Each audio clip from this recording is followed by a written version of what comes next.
Assalamu alaikum. Welcome to everyone. Class 9 Physics, branch number 3, Oscillation and Wave. Oscillation and wave منګه څنګه define کو؟ همداسې define کو چې the to and fro یا back and forth motion of a body about its main position is called oscillation. چې کله زمون سره یو باډي دا او هغه د خپل مین پوزیشن نه back and forth motion کوي، یعنی مطلب آگی پیچھے حرکت کوي، نو دې ته موږ وایستو oscillation. فار ایگزامپل دا به زه والم زما سره څه دی؟ زه وایم چې دا زما سره یو فینډولم دی، ټیک ده. دا فینډولم په دې پوزیشن باندې دی، دې ته وایي مین پوزیشن. ولې ورته مین پوزیشن وایي؟ په دې وجه انډسټرب پوزیشن دی، ټیک ده. نو په دې ځای باندې زما سره د ویټ او ټینشن فورس دواړه څه دي؟ برابر دي. نو چې دا کله برابر وي نو دا زموږ سره په څه کې دی؟ په ایکویلیبریم کې دی، په سټیبل ایکویلیبریم کې دی. صحیح دی که نه؟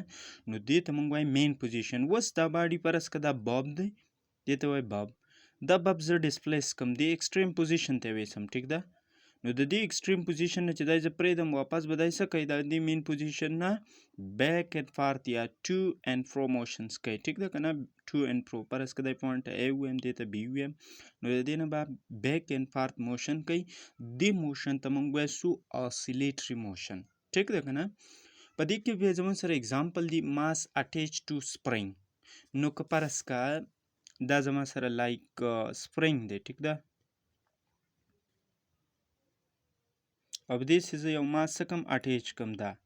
اوس دا زمون سره دا زه اوس لږ ډسپلیس کم، ټیک ده، دې ته ویسم.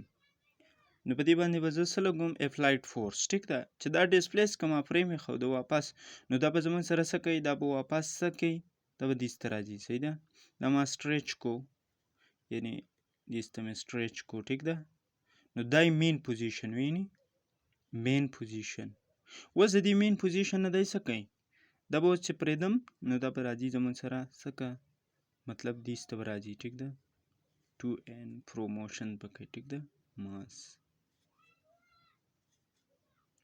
نو دا زمون سره چې کوم دی دا به زمون سره څه کوي؟ oscillation کوي، بیک اینډ فارت موشن. نو دې ته مونږ وایو چې سپرینګ اټیچ ټو ماس سیسټم. دا اگزامپل دی د دې. بیا زمون سره واټر ویو دی. که تاسو واټر ویو وګورئ که نه، ټیک ده، ما دا د لیست کې فرض که دا ستاسو هغه ځای دی په کوم څه کې چې تا ډسټربینس کریټ کړی. مونږ ویو داسې ډیفاین کوو چې کله مونږ په یو میډیم کې ډسټربینس پیدا کوو نو په دې کې به ویو پیدا شي. که تاسو واټر ته چې سټون ور واړتوئ، ټیک ده، نو زمون سره به څه شي؟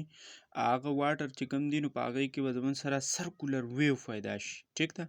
او دغه سرکولر ویو چې پیدا شي نو په دې کې زمون سره دوه قسمه ویو پیدا کېږي، لانګیچیوډنل هم پیدا کېږي او ټرانسفر پیدا کېږي، ټیک ده. نو دا زمون سره څه کوي؟ انرژي څه کوي؟ ټرانسفر کوي، ټیک ده. نو دا ویو پیدا شي، یعنی واټر ویوز. یا بل ساوند پکې په مطلب سټډي کوو. نو ساوند څه ته وایي؟ ساوند زمون سره مشتمل که فرض که دا زمون سره ساوند سورس دی، دې کې والم دا زمون سره څه دی؟ ساوند سورس دی.